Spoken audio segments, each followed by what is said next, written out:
The hour of 9:30 has arrived, and this hearing will come back to order. We've already had a classified part of the hearing beginning at 8 a.m. But at this point, we held a hearing on the U.S. Indo-Pacific Command and the U.S. Force Korea. At the outset, I want to thank Admiral Paparo and General Brunson for their distinguished service to our country. Last year at this hearing, I stated that the balance of power in the Indo-Pacific was shifting in China's favor. Since then, the Chinese Communist Party has significantly increased its coercive activity toward Taiwan and the Philippines. Last week, the Chinese conducted an exercise called Straight Thunder 2025A. This exercise demonstrated the extent to which the People's Liberation Army could execute a maritime blockade of Taiwan and pummel it with missile strikes. As China conducts more exercises with Taiwan in mind, it also escalates the rhetoric against the island. Last week, Chinese military officials called Taiwan's democratically elected president a parasite. The Chinese have also substantially increased their harassment of our Filipino allies. China's vast maritime militia, backed by the PLA Navy and Chinese Coast Guard, is using increasingly aggressive tactics to advance its expansive claims in the South China Sea. The second Thomas Shoal remains a major flashpoint. Chinese maritime militias have tried to keep the grounded Filipino Navy ship, the Sierra Madre, from being resupplied. Secretary Hegseth recently visited the region. I was pleased to see that he reaffirmed our mutual defense treaty with the Philippines, reminding the world that the treaty applies to attacks on the Filipino armed forces anywhere in the South China Sea.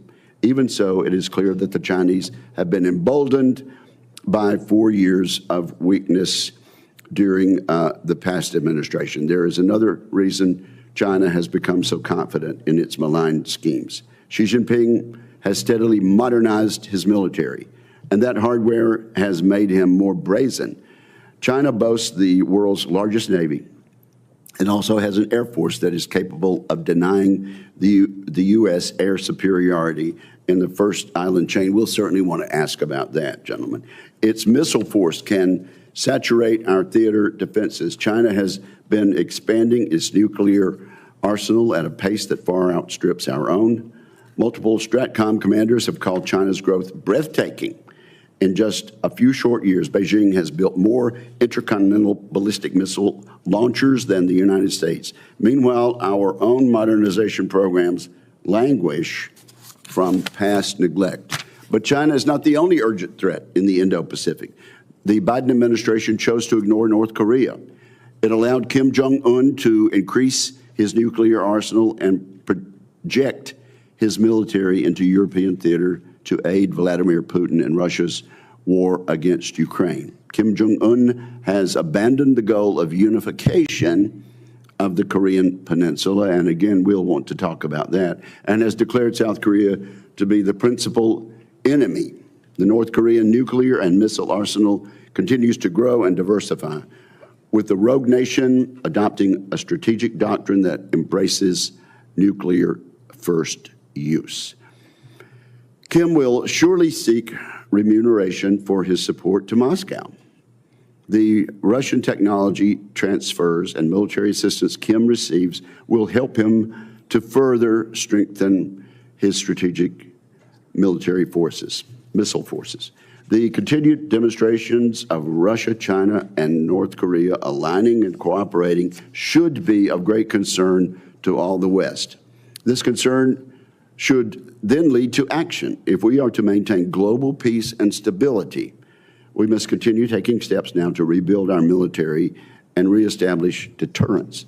As I noted in my Peace Through Strength report last May, it's time to make a generational investment in our national security. And I do believe that view is bipartisan. We must be able not only to deter and defeat the People's Liberation Army, but also to maintain deterrence in other theaters. Our adversaries, led by Beijing, are playing a global game. We must be smarter and more agile than they are across the board. Last year, Indo-PACOM's unfunded requirements list totaled $3.5 billion. This year's unfunded requirement list was $11 billion, and virtually none of that was funded under the full-year CR. This is unacceptable, and also I hope we're going to get from everyone an accurate and full assessment of the various unfunded requirements.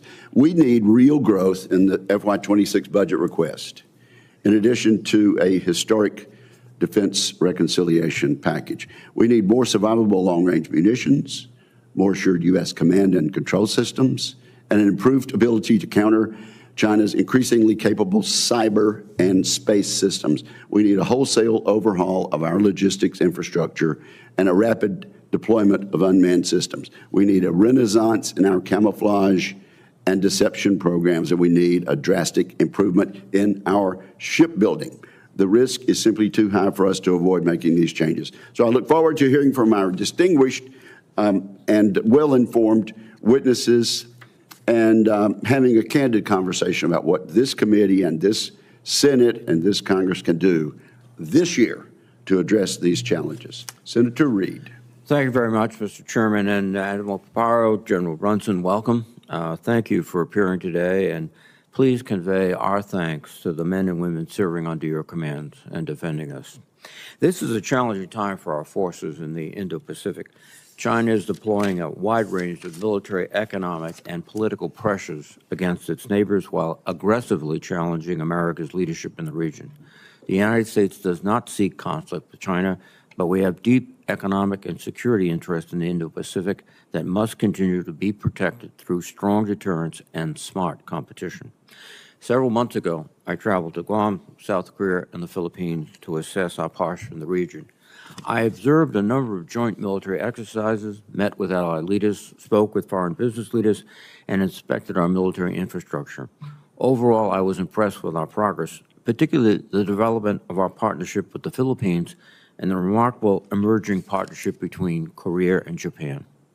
These relationships should inspire us to redouble the development of networks like the Quad, AUKUS, and ASEAN as we bring other nations into our security cooperation efforts. Indeed, as countless U.S. military leaders and diplomats have told me, the key asymmetric advantage our nation has over China is our network of allies and partners. With that in mind, I am concerned that the Trump administration is unraveling much of the progress we've made. Many observers fear that President Trump may shrink the U.S. troop presence in Korea and Japan, reduce our military exercises with both nations, and scale back plans for our joint forces headquarters in Japan, despite the fact that Korea and Japan contribute significantly to burden sharing and hosting our forces. Although the President has temporarily suspended tariffs against our closest allies and partners, the last few days have undoubtedly sown seeds of doubt about America's stability and trustworthiness, feelings that would be amplified if the President decides to reinstate the sanctions after 90 days. In addition to dismantling America's soft power tools like the U.S. Agency for International Development, President Trump's actions serve only to push our friends away from us, and that is not appropriate. Admiral Paparo, General Brunson, you engage with our foreign partners every day, both as a matter of diplomatic leadership and military necessity. I am interested in your views on how tensions with our allies would disadvantage your forces and America's interest in the region. Admiral Paparo, Taiwan remains the most dangerous flashpoint in our competition with China. We have seen a recent surge of aggressive Chinese military exercises around Taiwan's airspace and territorial waters, and the world has a right to be concerned. In several consecutive National Defense Authorization Acts, this committee has provided new security assistance tools to help develop Taiwan's capabilities and strengthen our own posture. In particular, the Taiwan Security Cooperation Initiative and the Indo-Pacific Campaigning Initiative should enable greater support and training for Taiwan and facilitate Indo-PACOM's increased exercises and freedom of navigation operations, consistent with the Taiwan Relations Act. However, your command has once again had to divert ships and aircraft for prolonged and intensive operations in the Middle East. Admiral Paparo, I would like to know your assessment of Indo-PACOM's readiness to carry out your missions, as well as the United States' broader strategy in the region. Key to America's success in the Indo-Pacific is the posture of our forces in South Korea. As I mentioned, I am encouraged by the recent progress we have seen in the trilateral relationship among South Korea, Japan, and the United States, and I hope that developments like these will provide more opportunities to engage other regional partners. As we do so, we must continue to manage the threat posed by North Korea.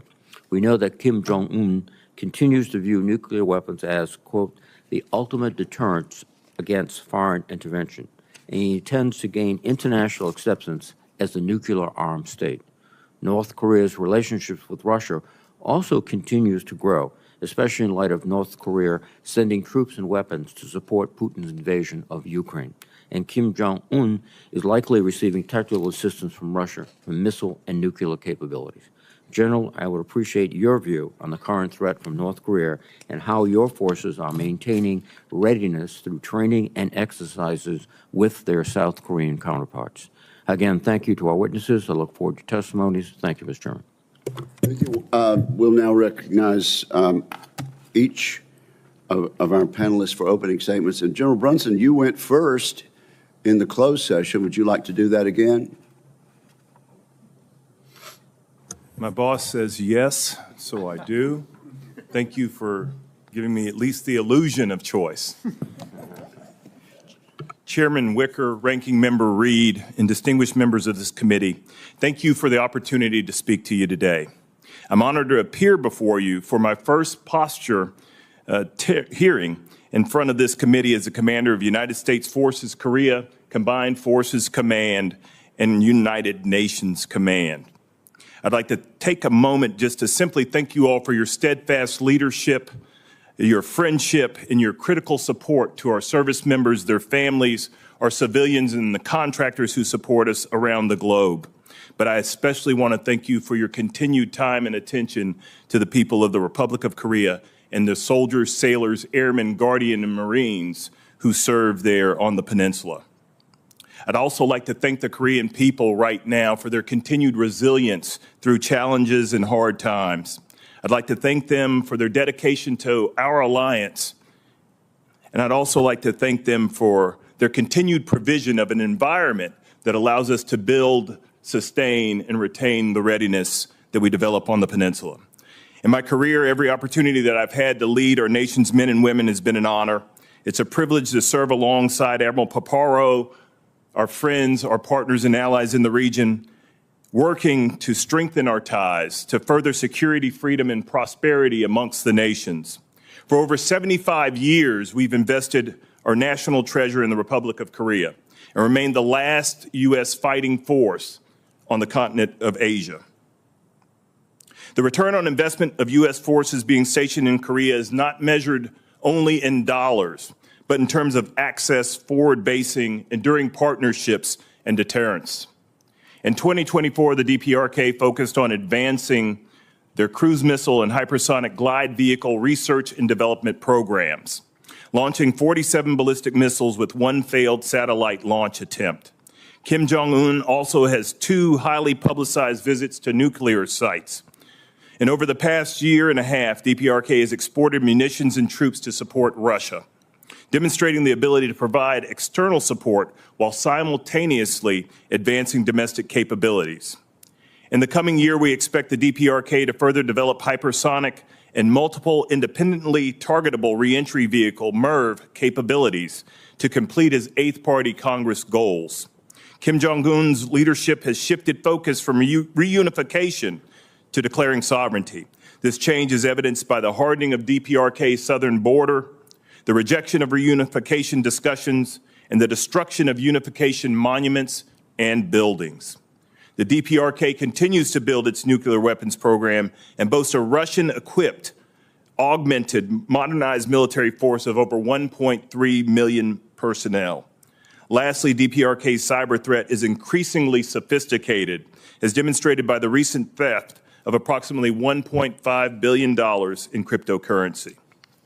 In contrast to that, I would speak to the ROC, U.S., Japan trilateral efforts, which are bearing much fruit, not only in ballistic missile defense, but in training and readiness developed on the peninsula. I thank you all for allowing me again to appear before you. I look forward to your questions, and thank you. Thank you, General. Admiral Paparo. Chairman Wicker, Ranking Member Reed, and distinguished members of the committee, thanks very much for the opportunity to appear. With me over my right shoulder is United States Indo-PACOM's senior enlisted leader, Fleet Master Chief Special Operations, Dave Isom. This is his last hearing. He's retiring after 38 years of selfless service as a SEAL and special operator. Speaking of asymmetric advantages, the NCO Corps of the United States of America is one of the Joint Forces' absolute asymmetric advantages. Fleet Isom's leadership in this critical duty has been exemplary. It has been indispensable to my own transition as the commander of U.S. Indo-PACOM. He's been indispensable to me personally. I honor his service.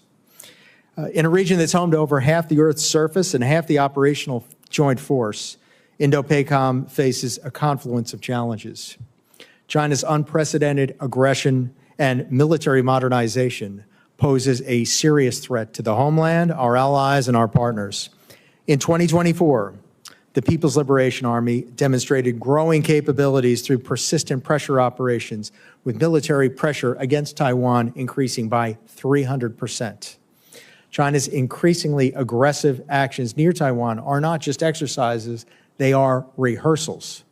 And while the PLA attempts to intimidate the people of Taiwan and demonstrate coercive capabilities, these actions are backfiring, drawing increased global attention and accelerating Taiwan's own defense preparations. As General Brunson said, North Korea's development of advanced nuclear weapons and ballistic missiles pose a direct threat to our homeland and our allies, and are executing a deepening cooperation with Russia. Russia's growing military cooperation with China adds another layer of complexity, creating a compounded challenge with the deepening cooperation among China, Russia, and North Korea. And China and Russia's Pacific Fleet is a growth enterprise. U.S. Indo-PACOM deters these challenges to regional stability and competition and crisis while maintaining the availability to prevail. But that margin is eroding, as Chairman and Ranking Member have discussed. In 2024, we conducted 120 joint exercises, among them 20 major joint exercises, including not just the U.S. Joint Force, but allies and partners. We continue to strengthen the relationship with Japan, South Korea, Australia, the Philippines, India, Taiwan, the ASEAN nations, Pacific Island countries, and in fact, European partners are active in the theater. As the first priorities, we must be dominant in space and across the information environment, leveraging capabilities to counter the PRC's command, control, intelligence, surveillance, reconnaissance, and targeting complex. This will enable us to gain a non-linear advantage over potential adversaries. In fact, to maintain and increase that non-linear advantage. To maintain credible deterrence, Indo-PACOM requires additional sustained investment in long-range survivable fires, in integrated air and missile defense, in force sustainment with an emphasis on autonomy and AI-driven systems. China's outproducing the United States in air, missile, maritime, and space capability and accelerating these. I remain confident in our deterrence posture, but the trajectory must change. The Pacific Deterrent Initiative should counter the China threat by investing in key readiness and capability, which would, in fact, if funded, advance the intent of this initiative and deliver major posture improvement. Deterrence remains our highest duty. However, that must be backed up by the real capability to prevail in combat. The Joint Force remains confident, resolute, and determined to prevail. Thank you for your attention. Thank you. I look forward to the questions. Thank you. Well, thank you both for your testimony and for your service. Let's start with General Brunson. Just quickly, yes or no, North Korea continues to expand its nuclear weapons arsenal, correct? Yes, sir. And they continue to expand their delivery systems of nuclear weapons. Is that correct? Yes, sir. Okay. You know, you never know whether to believe what you read in the newspapers and see on the media, but there are reports that some mid-level officials in the Pentagon are considering reducing our military presence on the Korean Peninsula to focus instead on the China threat and defense of the U.S. homeland. If our strategy in Korea is to deter war and win it if we have to, would that be a good or bad idea? Senator, Chairman, to reduce the force becomes problematic, and I won't speak to policy, but what we do provide there, sir, is the potential to impose cost in the East Sea to Russia, the potential to impose cost in the West Sea to China, and to continue to deter against North Korea as it currently stands. I'm trying to focus right now on the capabilities necessary to do all those things that we might participate routinely in the campaign that my boss is fighting, which is to prepare, deter, and then prevail in conflict should it come. But the forces in Korea play an important role. In over 75 years, they've done the same. Admiral, a significant reduction of our military presence on the Korean Peninsula, good or bad? Well, inherently, it would reduce our ability to prevail in conflict. And for both of you, would a conflict on the Korean Peninsula likely involve China? My belief is that there would be a risk that it would involve China and would have to be conducted carefully if it were so. And so that risk has got to drive our calculus. And General Brunson? So our preparedness would prevent them from entering in any conflict because of the potential to take them off their own party goals. Okay, who wants to take the question about the air superiority of the PRC over ours in that theater? Chairman, the People's Republic of China have an order of battle of 2,100 fighters, an order of battle of over 200 H-6 bombers, and they are producing fighters at a rate of 1.2 to 1 over the United States. Furthermore, their advanced air-to-air missile, long-range air-to-air missiles also present a tremendous threat. If you don't hold the high ground along the first island chain, you are vastly limited in your ability to operate. I think everybody knows the importance of the high ground. So ceding air superiority is not an option if we intend to maintain a capability against our adversaries and the ability to support our allies. Admiral, is it a fact that China is now capable of denying U.S. air superiority in the first island chain? I give them high marks in their ability to do that. I have some game too. And okay. Air superiority, air supremacy is the complete mastery of the air. Neither side will enjoy that. But it'll be my job to contest air superiority, to protect those forces that are on the first island chain, such as 3rd Marine Expeditionary Force, and also to provide windows of air superiority in order to achieve our effects. Admiral, Kim Jong-un is not motivated by charity in helping Russia in Ukraine. What does he expect back? What's he likely to get back? Chairman, he expects concessions. He's doing it in order to gain concessions.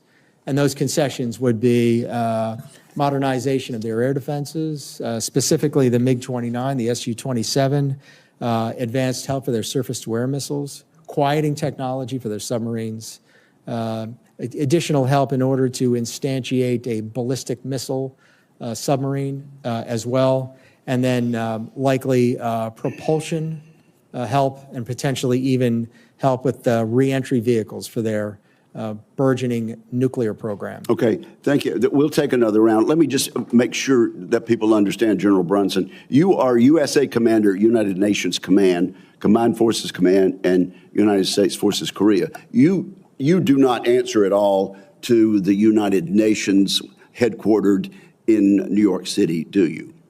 No, sir. Those authorities go through the chairman to the Secretary of Defense and then on to the president. Okay, totally different organization. Thank you very much, and The distinguished ranking member is recognized. Thank you very much, Mr. Chairman. First, let me begin by thanking the Command Master Chief for his dedicated service to the nation. Thank you, Chief. And let me associate myself with Admiral Paparo's comment that our asymmetric advantage, one of the keys, is our non-commissioned officers. General Brunson, you have indicated the importance of our forces on the Korean Peninsula. Can you also elaborate on the support and the magnitude of the burden sharing that the South Koreans contribute to us? Yes, Senator Reid. So first, I would like to say that forward presence provides unmatched access, unmatched deterrence at minimal cost, comparatively speaking, by other forces that are stationed forward. We recently received help from the Department of Defense with our tour normalization, which brings tours in Korea on par with other OCONUS locations, which changes our exposure to the region and our understanding of the adversaries therein. I would also say that 2,100 U.S. companies have ties to the Republic of Korea. That's 450,000 jobs that are a part of that. That's a piece that I think that's critical to know and understand. And I would also say that we receive about $500 million a year in Korean-related construction. That builds the brand new school on Pyeongtaek at Camp Humphreys. That builds additional towers to house our families in quality housing. That also builds skiffs for us right now in the Republic of Korea that we might be able to do the important work to stay tied to Indo-PACOM. I would also like to say that in kind, the overall contribution in the past fiscal year was about 1.4 trillion won, which works out to be close to $1 billion worth of support that we receive in kind.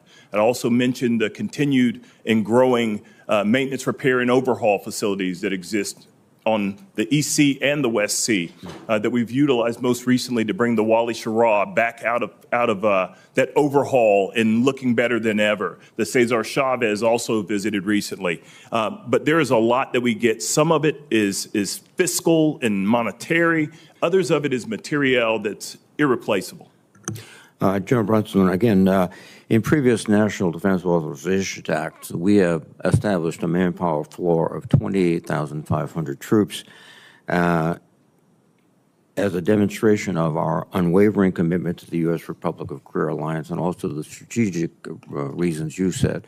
Would you suggest we include such language again? Yes, sir. Thank you.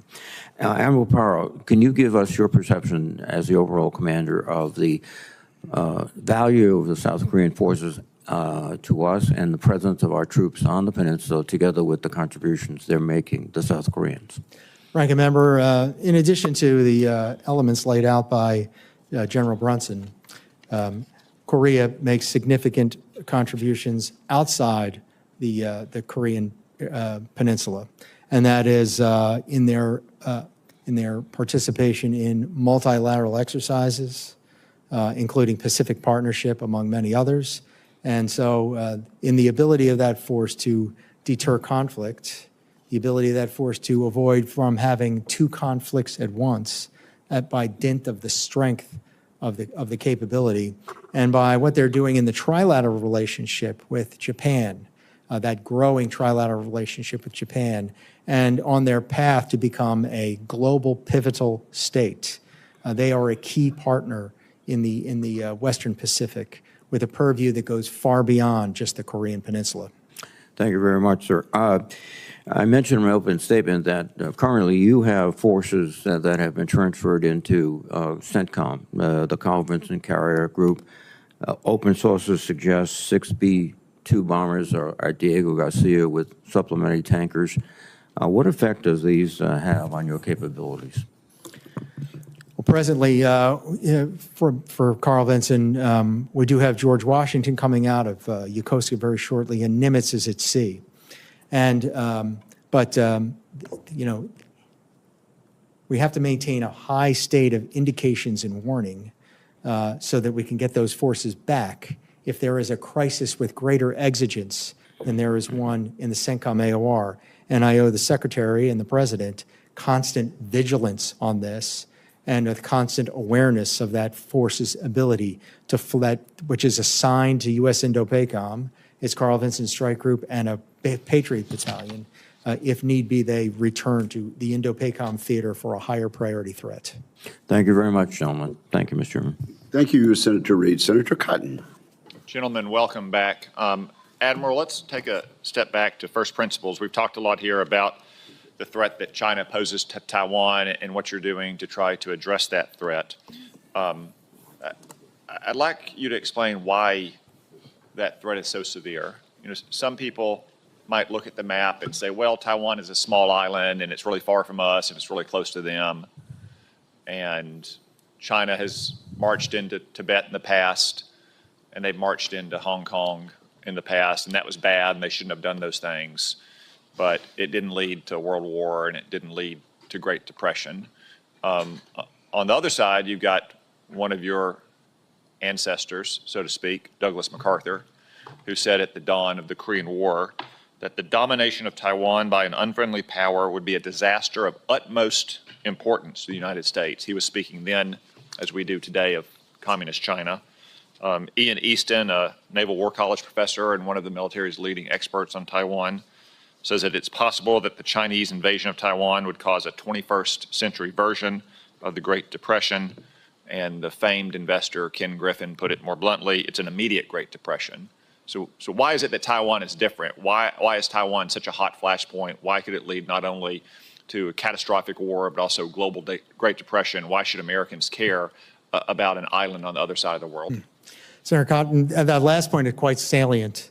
Many a research organization postulate that conflict in the Western Pacific over the Taiwan question would result in a 25% GDP contraction in Asia and a knock-on effect of 10 to 12% GDP reduction in the United States of America, with unemployment spiking 7 to 10 points above base and likely 500,000 excess deaths of despair above base as well. And this is just the importance of the regional stability to the world economy and its effect on people's lives. And this is as a function of freedom of navigation. It's a function of the world dependency on semiconductors. In the longer term, for the United States, our strategic center of gravity is our network of alliances and partners. The sum total of 350 million people's talent, 130 million Japanese, 130 million Philippines, 25 million Australians, not to mention 500 million in Europe, as well as partners in across the globe. The knock-on effect of the brittleness of that network of alliances and partnerships means that some of the states could confer and submit to the PRC's mode of exploitation en route to their long-range goal of setting the rules of the world and reaping the benefits of that. And then finally, some nations in the area of responsibility will submit, but others, it would never happen just because of the historic tensions. And in that case, the proliferation question comes to mind, with nuclear-armed states that are treaty allies with the United States and minimal warning for launch among those nuclear states. It is of vital interest for the United States. My job is to have a force ready to make those choices. You know, I don't make the choices on whether or not it's important or not. I'm explicating how it is. And my job is to present those options to the Commander-in-Chief to be ready to fight and win. And to be clear, a lot, if not all of those consequences would follow whatever the outcome of a conflict over Taiwan, whether China succeeds in going for the jugular or fails, or there's some kind of indecisive outcome. Simply having the conflict over Taiwan, which is such a center of gravity in the modern economy, could lead to many of the consequences you just outlined. Yes, sir. Yeah, I can't quote the source. I will later, but most of the things I've studied indicate that American intervention would have that impact. A successful American intervention would potentially do so. So still a grave result, but half as grave with savings of a lot of human misery. So the key then is to prevent the war from happening in the first place. We don't want to be in a situation where we have to win a war over Taiwan. We want to stop it from happening. And the way to do that is through strong military and resolute, confident leadership. What do you need most that you don't have right now to deter that conflict from happening in the first place? Senator, counter C5ISR capabilities in cyber, space, counterspace, to ensure that the United States can see, understand, decide, act, assess, learn faster than the PRC can, to enhance our ability to blind, to deceive, and to destroy the adversary's ability to see and sense. And then in addition, the requirement to effect those long-range fires and effects that make the joint force effective in attacking centers of gravity, the platforms that they ride on, the sustainment that sustains them, absolutely key and critical foundation, and then the critical infrastructure across the theater that enables the force to reach the principles of expanded maneuver and puts geography on our side, which it is. Thank you. Thank you, Senator Cotton. Senator Hirono, you are recognized. Thank you. Welcome, Admiral Paparo. It's always good to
very large funding gap is not addressed in this year's NDAA.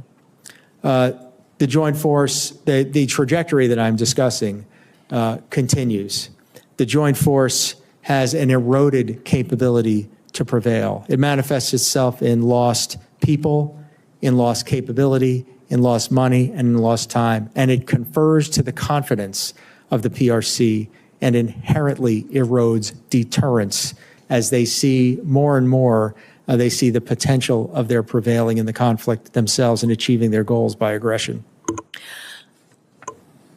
Admiral Paparo, by the way, thank you for explaining to this committee the importance of the Taiwan situation, because often I get asked, why should our country care about Taiwan? So thank you for that. Regarding the dismantling of USAID and the impacts on us, whenever the United States creates a void, such as by ending foreign aid, such as through USAID, it has an impact on our asymmetric advantage, which also include our partners and alliances. How does ending foreign assistance programs and other regional aid efforts impact Indo-PACOM's security cooperation missions and the command's relationship with partners in the region? Senator, those other instruments of national power are very important, and they're critical to our ability to fight and win. My understanding is that U.S. aid is under review, and I continue to advocate for it. The loss of that, the PRC would see the opportunity and they would seize it, and they frequently do. Wherever they see a void, they fill it in order to confer more influence to their own national power. So indeed, if China is our pacing threat, we know that every time we create a void in any part of, particularly in the PACOM area, including, by the way, providing assistance to our compact nation friends, that China just steps right in and fills that void. General Brunson, you raised an important point in your opening statement regarding North Korea hackers stealing $1.5 billion, probably more, in cryptocurrency to fund their military. And at the same time, the Justice Department has disbanded a team of prosecutors targeting crypto crimes. Does that concern you? Good morning, Madam Senator. First, that does not bother me at all. What I'm thinking about is all the instruments of military power that have to be brought to bear to stop illicit activity. That is only one of the illegal things they're doing. We've talked a lot about what is North Korea getting from Russia.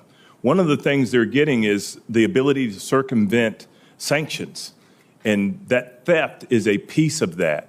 Ma'am, I'm also encouraged by the fact that we can see what's going on. Do you have an awareness of the Department of Justice's team that targeted and basically was able to prosecute to the tune of billions of dollars crypto crimes? Are you aware of that team, highly successful team that is being disbanded? Yes, ma'am, I am aware of that team. However, I believe that we have the instruments to continue to proceed to prosecute these crimes. That's somewhat reassuring, but I think that with all the crimes that are going on in the crypto space, I think that we should not be disbanding any efforts that we have in that space. Thank you, Mr. Chairman. Thank you, Senator Hirono. Senator Ernst, you are recognized. Thank you, Madam Chair and gentlemen. Thank you for being here, Admiral Paparo and General Brunson. Chief, good luck to you in your retirement. Thank you so much for your service. I'll go ahead and start with Indo-PACOM. Admiral, thank you so much. As you've clearly laid out for the committee today, the Indo-Pacific is growing very dangerous. It is extremely complex. Our deterrence depends not just on our war-fighting capability, but also on the ability to sustain our operations. I started my career as an engineer, became a transporter, and ended my career as a logistician. Not a big, sexy topic here in this committee, but it is absolutely necessary that we talk about it. If we wish to win the fight, we've got to sustain the fight. So, Admiral, what gaps still exist in our theater logistics network that put our forward posture at risk? Morning, Senator. Significant gaps in sealift. First, the combat logistics force in total is about 60% of the actual requirement. We account for that by hiring console tankers and by contracting other capabilities. But when the unforgiving hour comes, the only ships that will be able to commit to areas to put into harm's way will be gray ships. And as I utter these words, 17 of those combat logistics force ships are laid up for lack of manpower. In addition, I discussed in the previous committee, we have to have many millions of pounds of fuel, of jet fuel in the air for every capability. And so our tanker fleet is below what we need. We account for that for some contract air services as well. But once again, those same factors obtain for you have to have a gray tail, and then finally just cargo lift and the number of short tons of C-17 lift.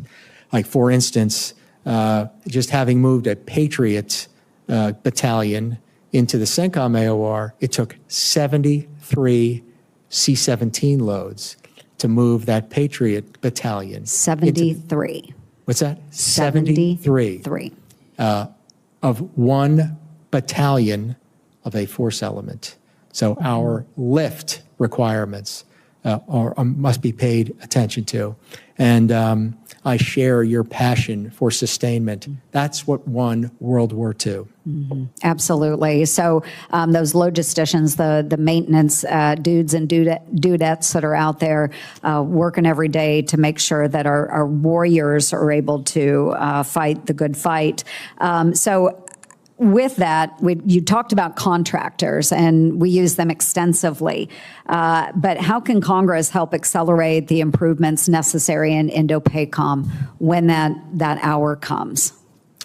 Well, I think we've got to get at the problems of why we don't have enough combat logistics force, and that's shipbuilding, why we don't have enough labor, and those are looking hard at pay and incentives in order to recruit and retain those people. Rates of production and diversifying the tanker fleet is key, and then continuing on to find alternatives of lift capability that we can order into harm's way. And then over top of all of this, we're incorporating artificial intelligence tools with command and control tools so that it's not an on-demand system, but so that we are executing that absolutely indispensable joint function as effectively as we possibly can. We are an AI-enabled headquarters, and that's important too, but you can't AI your way out of a material deficiency. Right. I agree completely, and we need to spend more time on this topic. But just very briefly, General Brunson, I apologize, I've got 30 seconds. We rely heavily on allies, neighbors, friends, or force multipliers, but so do our adversaries. We've heard that there are North Koreans now that are fighting the fight over in Ukraine. Can you tell us, what are the North Koreans learning from this experience, and what will they take back to your region? Ma'am, I've said several times now in several hearings that we can't confuse the tactical lessons that they're learning with strategic benefit. What we've got to understand is that they've done some things. There's been strategic movement. There's been operational maneuver, that they're learning some things, but it's the technology that's coming back in that is a threat to the Republic of Korea and the world. Wonderful. Thank you, gentlemen, very much. Thank you, Senator Ernst. Senator King, you are recognized. Thank you, Madam Chair. General Brunson, without our presence on the microphone, without our presence on the Korean Peninsula, would Kim invade the South? Sir, I would tell you that I don't believe he would. But what I would tell you is he would take advantage of other weapons and systems that he has, conventional, to limit the Republic of Korea's great growth that's taken place over the past 75 years. I think that if we look at the hardening that's occurred on his border at the present time, the fences have been raised, mines have been seeded in the demilitarized zone. I think that what we see is why is he doing that? Is there any threat that the South Koreans are going to invade North Korea? Sir, I think it's as much about the things that he's broadcast in open source, that he is a sovereign nation. He's not looking to work at reunification. He's blown up all the means of industry in the DMZ. I thought you said in your opening testimony he's not talking about reunification. He's talking about one whole country. Doesn't that imply an invasion of the South? No, sir. He considers himself sovereign north of the MDL, sir, which he claims is his southern boundary now. So he's accepted the boundary, in which case if you testified he wouldn't invade, then why are we there? I think it's, Senator, I don't think it's a matter of whether he'll invade or not. I think that these intentions to cordon off North Korea could very well be temporary. And so to say, will he invade or won't he invade, we're talking about probabilities.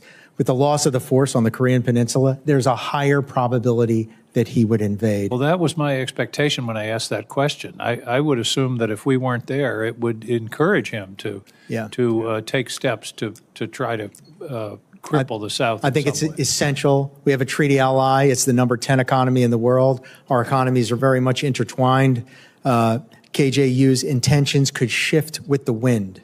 And he's built a military that is designed to impose tremendous costs directly on South Korea. It's very important we maintain that deterrent I posture. agree. And to the extent that the South Korean economy is somehow affected or diminished, that would be against our interest because of the relationship that we have.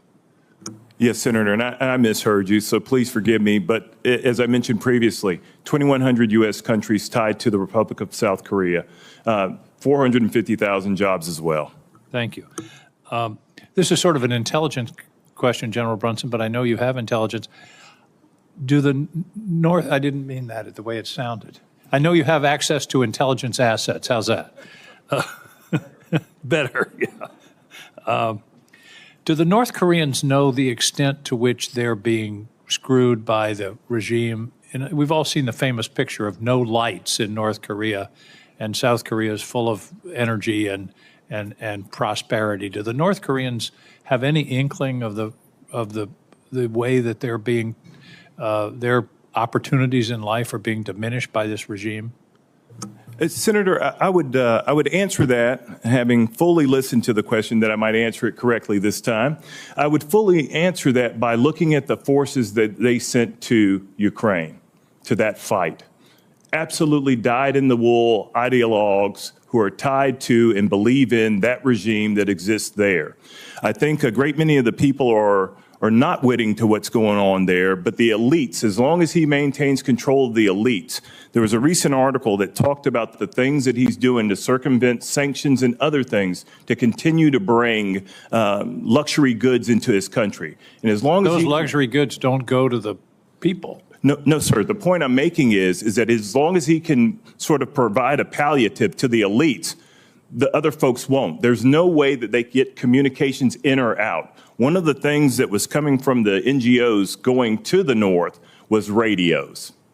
And those things then begat, feces balloons and garbage balloons back to the South. So I would say that the rank and file, everyday people, other than those within his special operations units, are not witting to anything outside of their country. That certainly is my impression. Admiral, final question. If we pulled back in terms of our support for Ukraine, would that incentivize Japan, South Korea to develop their own capacity, including a nuclear capacity?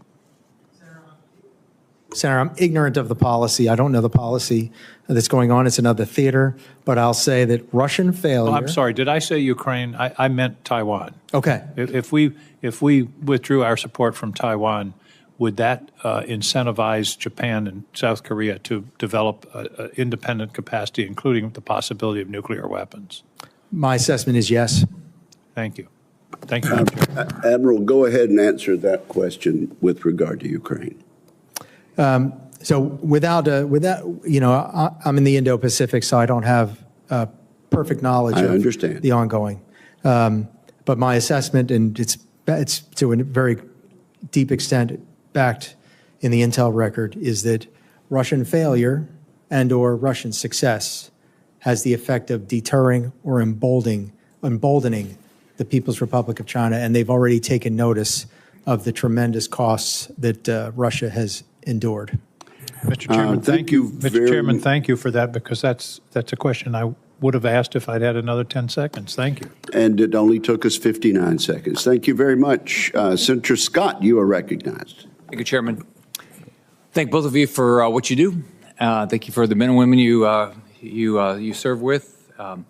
So, Admiral Paparo, how much of your time do you spend trying to anticipate or counter actions by Communist China? Senator Scott, that consumes my duties, which is a constant stare, the constant analysis of intelligence sources, of open source sources, and then the physical movement on the ground to be able to see and understand, to anticipate, and to be able to pace their actions that look to coerce Taiwan and to bring, to demonstrate the prospect of settling the matter by force. And number two, their encroachment on treaty allies in the Philippines, as well encroachment on partners in the South China Sea with their excessive and illogical claims in their 9-dash line claim. and their continuing ability to, build ships, airplanes, weapons, all these things, does that cause you to spend more time and money? Yes, sir, absolutely. They built combatants at the rate of 6 to 1.8 to the United States. Right. And I could go through every force element that we're talking about. Before they joined the World Trade Organization and before we allowed them to basically sell whatever they wanted to this country, did they have a military that you had to spend a lot of time worrying about? Just by dint of the weight of the civilization, we worried about it. We've had to worry about this now for since 1949, but it's step level change. In the last 20 years, they've increased their military 10 to 15-fold. All right. So if they didn't have the economy they have, which is completely created by selling goods and services to the American citizens, they would not have the resources that you would have to spend your time and money to try to counteract. The society has grown greatly. That was a matter of design for the international community, but unanticipated was the aggression and the buildup that followed. So your life would be better if no American bought any Chinese product or used any service, and no American dollar went to communist China. I'll say that China's inability to pump resources into its national defense enterprise, which is bolstered by its trade position, is a direct corollary to the success of their business model. So would you recommend American citizens stop buying Chinese products and stop using Chinese services? I'd recommend that we build greater resilience and that we beat them on market principles. And so I don't want to go beyond my remit as a military officer. All right. Let's talk about naval readiness and specifically the C-130s. The Marine Corps and Air Force are 100% recapitalized on the C-130s. The Navy needs over 30 C-130s and yet to program for this critical tactical airlift platform. The Navy now, I think, only has one under contract. Does that concern you? Should we be doing something about it? As discussed with Senator Ernst, sustainment is, in fact, what won the Second World War. That's what our would-be adversaries believe and have studied. And everything that confers to our ability to execute lift, and C-130 is one of a kind, with its short field operations, with its capacity. It remains absolutely relevant and indispensable today. And we can't neglect it. It's a key priority for Indo-PACOM. Do you think there is a role for dual-use uncrewed airlift capabilities in a contested logistics environment? I think, the precepts of unmanned is never send a human being to do something that a machine can do. And so inherently, we're moving in that direction. And I'd welcome the ability to execute that lift. And it would also give me the ability to diversify the places that we do, bringing smaller payloads into simultaneously smaller maneuvering units, and would enhance our ability to sustain by the speed it would confer. General Mahoney testified before the Readiness Subcommittee that only 13 of 32 amphibious ships are ready. How does this state of the amphibious fleet impact your ability to do your job? The amphibious fleet is indispensable. The whole principle of sustaining and moving a force, ships exist to move people, mass, and energy from one place to the other place efficiently. And our amphibious force is under-resourced and not ready enough. All right. Thank you. Thank you very much, Senator Shaheen. Thank you, Mr. Chairman, and thank you both for your service and for being here today. Admiral Paparo, I think I understood you to say in your opening statement that we must be active across the information environment. So one of the things that's happened in the last month is that we have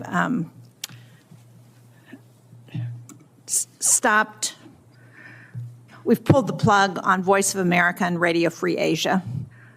We had a hearing in the Foreign Relations Committee earlier this year where it was pointed out to us that China is spending over $1 billion a year, billion with a B, on information systems and efforts to provide mis and disinformation across the region and across the world. So what are we doing to counter that? And how does the loss of something like Radio Free Asia affect our ability to counter what the PRC is doing? China and its political works division and its United Front is incredibly active, effective, and untruthful in the information space. And the delivery of truthful information really bolstered by free speech, having respect for everybody and everybody's ability to discern truth from lies is absolutely vital.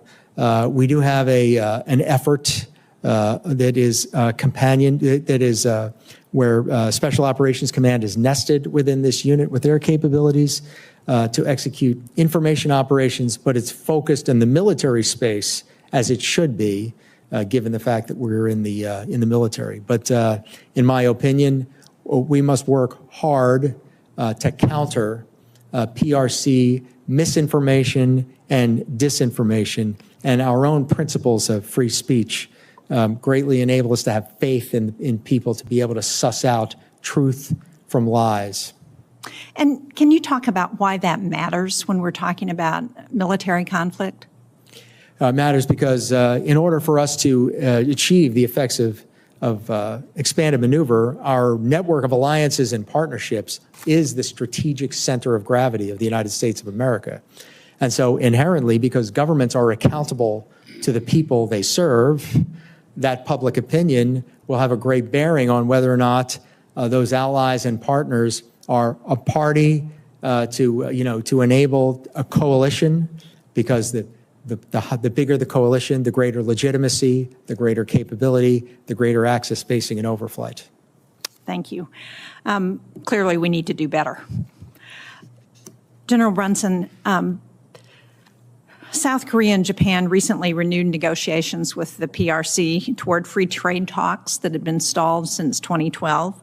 I'm concerned that the tariffs that have been announced and withdrawn, then announced and withdrawn, are pushing our allies toward closer trade and integration with countries like China, and that poses security risk. So from an integration and cooperation perspective, do you see any challenges that would be posed by renewed economic talks between China and our closest allies in Asia? Ma'am, I'll answer by what I'm seeing on the peninsula right now. My concerns would be, my hackles would raise, if you will, and I'll allow my boss to answer for the wider region. But if we were not continuing to move along the pathway for the bilaterally agreed upon OPCON transfer, if we weren't able to move on that path by way of economic challenges facing the nation, that would bother me. If we had impacts that led to lessening human and procedural interoperability coupled with technological interoperability being lost, that would concern me. And I think Admiral Paparo made a very good case on the economic circumstances earlier in response to Senator Cotton's question. But I want to ask a follow-up on this with respect to the political dynamics in the Republic of Korea, which you referred to in your opening testimony. And the democratic process is playing out, but we expect an election. And are there concerns that, depending on the outcome of that election, it will affect our relationship with ROK? Ma'am, the realities of the region, where Korea sits, the adversaries which they can impose cost upon, is going to keep us in good stead going forward. Thank you. Thank you both. Thank you very much, Senator Budd. Thank you, Chairman. And again, thank you all both for being here. Good to see you again. So last weekend, a fresh rotation of fighter units arrived at Kadena Air Base, including the 336 Fighter Squadron from Seymour Johnson Air Force Base. Can you speak to their mission while deployed and how they fit into the larger strategy, Admiral? Senator Budd, good morning. Kadena Air Force Base and the wing there is a critical mobile dynamic capability that is just not fixed in Kadena, but has the ability to move throughout the area of responsibility under the principles of agile combat employment. And so this is our on-point contact layer, immediate ability to impose costs, immediate ability to achieve ephemeral air superiority in the AOR, and it's a foundation on which the larger forces that would flow in the event of a conflict rests. And the Fifth Air Force, of course, is the headquarters in Yokota with the wing in Misawa and the wing in Kadena. So it's absolutely crucial. Thank you for that. And heaven forbid, I mean, we hope this never happens, but should deterrence fail in the region, does the Strike Eagle have a role to play that can't be accomplished by other fighters, Admiral? Yes, sir, it does. And I mean, with F-15EX coming on board and with what that portends, with its dominant electronic warfare capability, in addition to the already dominant elements of range, speed, sensors, and payload of the mighty Eagle, former Eagle pilot myself on exchange, but without being a homer for it, indispensable. Thank you for that. I'll switch gears a little bit. Can you both elaborate on the demand for our special operations forces and how you're currently resourced to meet those demands? And General, we'll start with you in Korea. Sir, Special Operations Command Korea is augmented within our headquarters by some very particular intelligence assets, I would call them, that help us to best see, sense, and understand on the peninsula itself. SOC Corps is commanded presently by a one-star National Guard officer, very capable formation in terms of ensuring that our partners around the region, not just the Koreans, but all forces that come to the peninsula to train, maintain great awareness of not only the region, but the discrete activities that might occur should they need to happen. Most recently in the West Sea, we're able to, during Freedom Shield, conduct an air assault. While being in the daytime, it allowed us to take the Korean forces and bring them to a higher state of readiness than they'd achieved previously. Thank you, General. Admiral, you've talked about previously being underinvested in SOF. Do you care to expand on that? Yeah, Senator. Currently, we have a counterterror operation that's ongoing in the South Philippine Islands, Operation Pacific Eagle. In addition, the Special Operations Forces are a critical contributor to our counter command control, information surveillance, reconnaissance, and targeting efforts. In addition, Special Operations Forces are actively augment and are a part of our intelligence collection. And this is all notwithstanding the immediate ability to do some of the more traditional roles as direct action. And so I've been working closely with General Fenton on this to be able to define to him exactly how much Special Operations Forces that we have. But I believe that we want, and well, I know I want, and we need more. And I can gain a lot of early leverage and a lot of deterrent capability with more SOF. Thank you, Admiral. General, does the increased military cooperation between DPRK, Russia, and China concern you as it relates to containing escalation on the Korean Peninsula? And if so, what does that mean for the role of SOF in prevention? Well, it does worry me. It worries me by virtue of the fact of the things that I'm seeing that SOF helps us to see, whether that be with them operating their own UAS or whether that's them doing operations in the region. Most recently during Freedom Shield, we saw Chinese ships violate and come across the northern limit line in the West Sea. And in the East Sea, we had violation of the Korean Air Defense Identification Zone by the Russians. And seeing them work together along with the information, what was going on in the information environment, SOF helps me to counter some of those things. Because what happened was North Korea said, hey, they need to stop these illegal exercises, working together with the U.S. and the ROC coming together. And then you had these two other adversaries take actions in the region which have to be countered. And I don't mean countered in a kinetic fashion, but there are non-kinetic things that SOC core allows us to do that we might counter in the information space and other domains to continue on with our mission. Thank you both. Thank you, Senator Budd. Senator Kane. Thank you, Mr. Chair, and thanks to our witnesses. Admiral Paparo, I'd like to direct this question to you. The discussion has had an awful lot, as it should, about North Korea, about China. I want to ask you about the cooperation that we're seeing some of our adversaries engage in. So in the Indo-PACOM, talk about joint activities between Russia, China, and North Korea, and the growing closeness of the relationship and the threats that pose to the work that we do with our allies. Morning, Senator Kane. It's a transactional symbiosis where each state fulfills the other state's weakness to mutual benefit of each state. For instance, is that China has provided 70% of the machine tools and 90% of the legacy chips that's enabled Russia to rebuild its war machine. And then coming back to China is potentially submarine quieting help, as well as other help in some of the areas where Russia is strong. In addition, you've got the North Korea that are sending thousands, maybe hundreds of thousands of artillery shells and thousands of KN-24 short-range missiles to Russia with, as General Brunson said, the expectations of concessions coming back in the form of air defense, surface-to-air missile help, quieting terror, to help with their Kilo submarine fleet, and so forth. And then finally, in the physical space this last summer, I saw the longest range joint patrol of PLA Navy and Russian Pacific Fleet formation in the Bering Sea.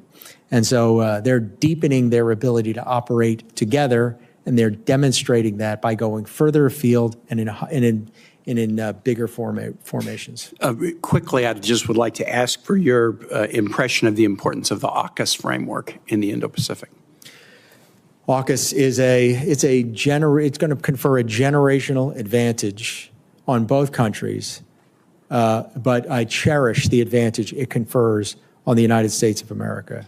And so, I'll say, first of all, the ability to operate out of Sterling in submarine rotational force west in Sterling gives the American submarine force an Indian Ocean port.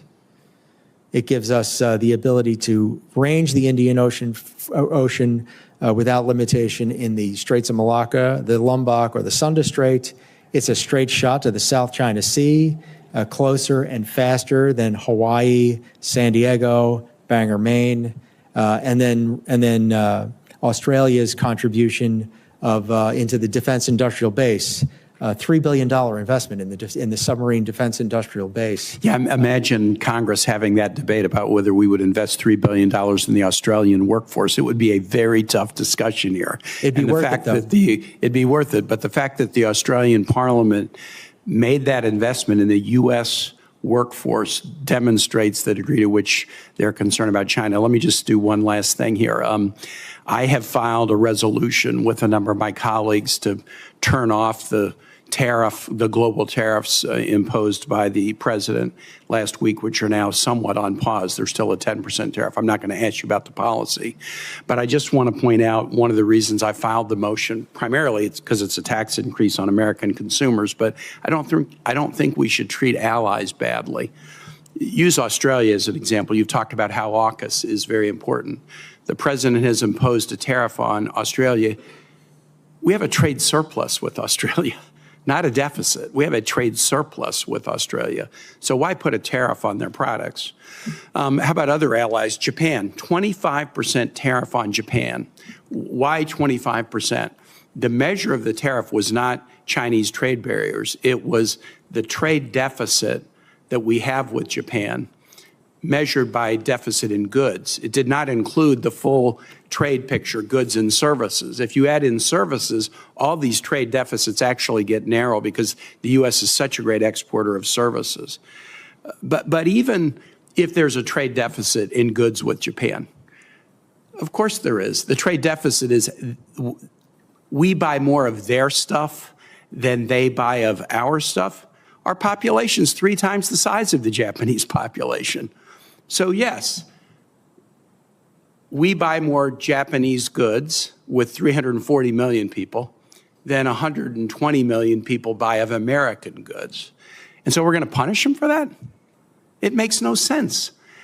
The primary reason I filed the challenge is because I don't want to tax American consumers with a big national sales tax. But the tariff strategy that punishes allies is no way to be strong in an international world where the U.S. has built allies over decades that provide some of our greatest edge, qualitative edge, against our adversaries. So that's just an editorial comment, but thank you for your appearance. It surely is. Under the First Amendment, you are entitled to that. But I didn't hear a question, so we'll move along to Senator Duckworth. Thank you, Mr. Chairman, although I do endorse my colleague from Virginia's editorial statement. Admiral Paparo, General Brunson, thank you for being here today and for sharing your assessment of our posture, capabilities, and readiness in the Indo-Pacific, one of my major priorities. Everyone knows I am Transcom's biggest advocate, so I can't go through a posture hearing like this without asking questions about the logistical environment that we will face if our nation's darkest days comes and we must fight a war in the Pacific. Preparing for the logistical realities of large-scale conflict is not only critical for the fight tonight scenario, but it is also key to deterrence. We must demonstrate to our adversaries that we have the capability to sustain a fight, if necessary, even as they seek to contest that, to make it clear that such a war would be costly for all of us. And I applaud both your efforts to improve the logistical readiness of the force and with our allies and partners, but I do think there's more to do. And I'd just start off with medical readiness. We must improve our ability to provide life-saving care to wounded service members, including the regional hospital access and effective aeromedical evacuation. We have partners in the ROK, in Thailand and the Philippines that have medical facilities that meet U.S. hospital certification standards. Those are opportunities for us to develop those relationships. The Indo-Pacific's vast distances, logistical challenges, and maritime environment present a much less permissive environment than for the medical mission than the global war on terror did. And as I've said before, long gone is the golden hour, and we must do comprehensive planning to ensure that our warfighters have foreign medical facility access in the Indo-Pacific. This is why I secured a provision in the fiscal year 25 NDAA to establish an Indo-Pacific medical readiness program. Admiral Paparo, General Brunson, as you implement this program, what are the primary barriers that hinder the necessary medical cooperation, and how can this committee help as you begin that effort? Morning, Senator Duckworth. I strongly endorse your viewpoint, and also, too, I strongly endorse what's essentially a concept of operation within what you're saying, which is put the medical expertise of our allies and partners to ensure that that can augment what our own medical providers can execute.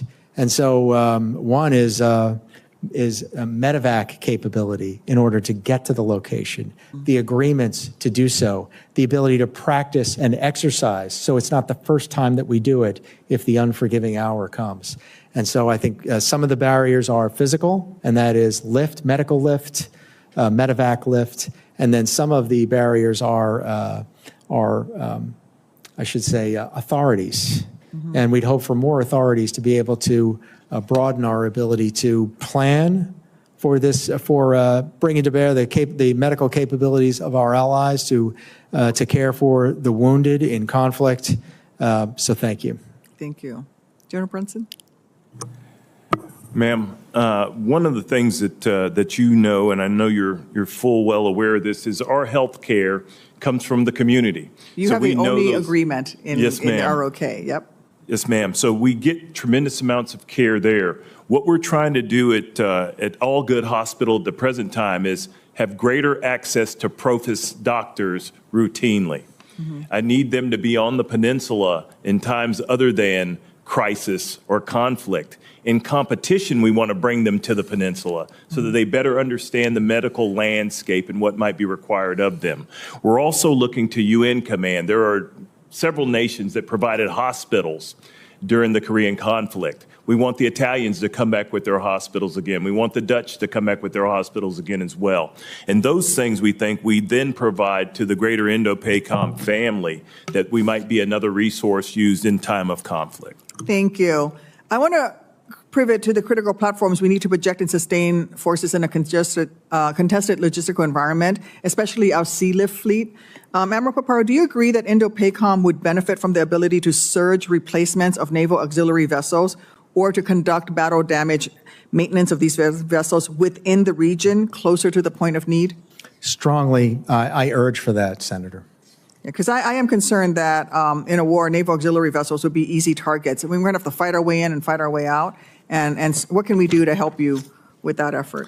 Well, as we enhance our protection capability, we enhance our ability to see, understand the operational environment, to build windows of opportunity to execute, sustainment capability, 9 classes of supply, medical, and so forth. In those areas. And so first is just the quantities of TAKEs, AOs, the quantity of gray tails, C-17s, tankers. That's critical, and then the ability to exercise it. So what about co-sustainment with our allies like Japan or the ROK of those vessels? Because they certainly have the capabilities, especially the auxiliary vessels. When we game this, we frequently rely on one another to do this. And then while operating at sea, sometimes actually the necessity of having one leads us to use a Japanese oiler or for an American oiler to refuel a coalition ship. And so we have to be able to sum all of the sustainment capability among us, have the authorities to do so we can turn to it with alacrity. But I would be more comfortable with our own ability to contribute to that effort with U.S. capability. Thank you. Thank you, Mr. Chairman. The momentary substitute chair recognizes Senator Rosen. Well, thank you, momentary substitute chair. Thank you, actual chair, Senator Wicker, and of course, Ranking Member Reed, holding, of course, really important hearing. I want to thank Admiral Paparo, General Brunson, for your service, for your support and your care and everything that you do. Thank you. Thank you. So I want to talk a little bit about attacks on digital infrastructure by the PRC. So, Admiral, our growing concern about the vulnerability of Taiwan's digital infrastructure is highlighted by the frequent attempted sabotage of undersea internet cables. These events are part of a larger trend of gray zone operations where actions short of war, often involving non-military forces or proxies, are used to exert pressure or destabilize regions. The PRC's reckless, coercive, and aggressive activities pose a threat to democracies around the globe, and its sabotage of those undersea cables has emerged as a particularly alarming tactic. These cables are essential for our global communications, transmitting around 95% of global internet traffic. They facilitate financial transactions, bolster our security, the security of our partners and allies. Admiral, while some experts view incidents like the damage to Taiwan's undersea cables as merely a test or low-level enhancement, others warn they could be part of a broader Chinese strategy to prepare for future coercion or even invasion of Taiwan. So given this, what do you see as the actual threat these incidents pose to U.S. national security, and what steps is the U.S. taking to effectively counter these digital threats? Senator Rosen, as ever, you're quite astute in identifying this threat. Most certainly, that's an element of the intention and an element of the design.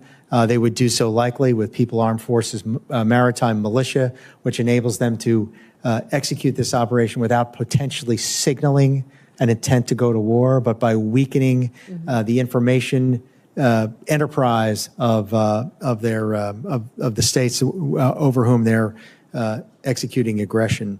And I think the first is that the ability to penetrate from an intelligence standpoint and to be there in the locations where they would be otherwise cutting those cables in order to deter that activity.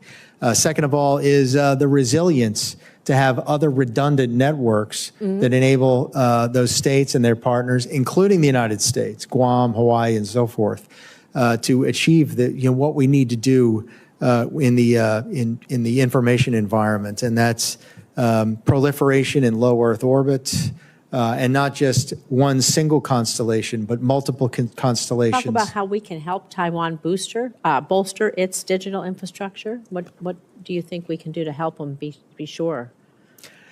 Yeah, I think training them to be able to, I shouldn't say training them, but enabling them to build that resiliency that's required, that if we're unsuccessful in our efforts to thwart their cable cutting, that there are other spectra and other means for information technology, so they have the proper bandwidth to prioritize those functions that they have to within that bandwidth and latency that you get out of low Earth orbit, middle Earth orbit, among the many commercial constellations that are going into orbit. Thank you. I'm going to talk a little bit about North Korean support to Russia, because we see a growing alliance between North Korea and Russia, particularly in the context of the ongoing war in Ukraine. It presents new challenges for us in the United States and, of course, for our allies.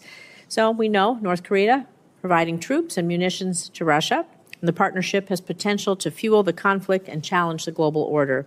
It raises concerns about the effectiveness of existing diplomatic strategies and economic sanctions. So to both of you, the partnership between North Korea and Russia poses a serious threat to global stability. So in each of your views, how should the U.S. respond to North Korea's military assistance to Russia?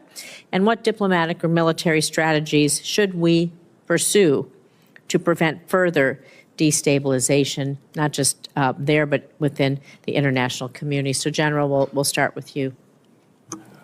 All right, Senator, one of the things that we have to do is what we're doing presently. We've got forces there on the peninsula that can impose costs on them. We also maintain lines to continue communication so that we might not have miscalculation in the region writ large, whether that be on the MDL or across the northern limit line in the West Sea. I think that we have to continue to try to communicate out, but make sure that we're always prepared in the event of a miscalculation. Thank you. Senator, hundreds of thousands of artillery shells, thousands of KN-24 missiles, and manpower is leaving North Korea with the intent of gaining a concession back. And so first, exposure in the international community is one, which is to not be shy about exposing this naked aggression, using all instruments of national power to impose costs on individuals to find to build the deterrent from this activity.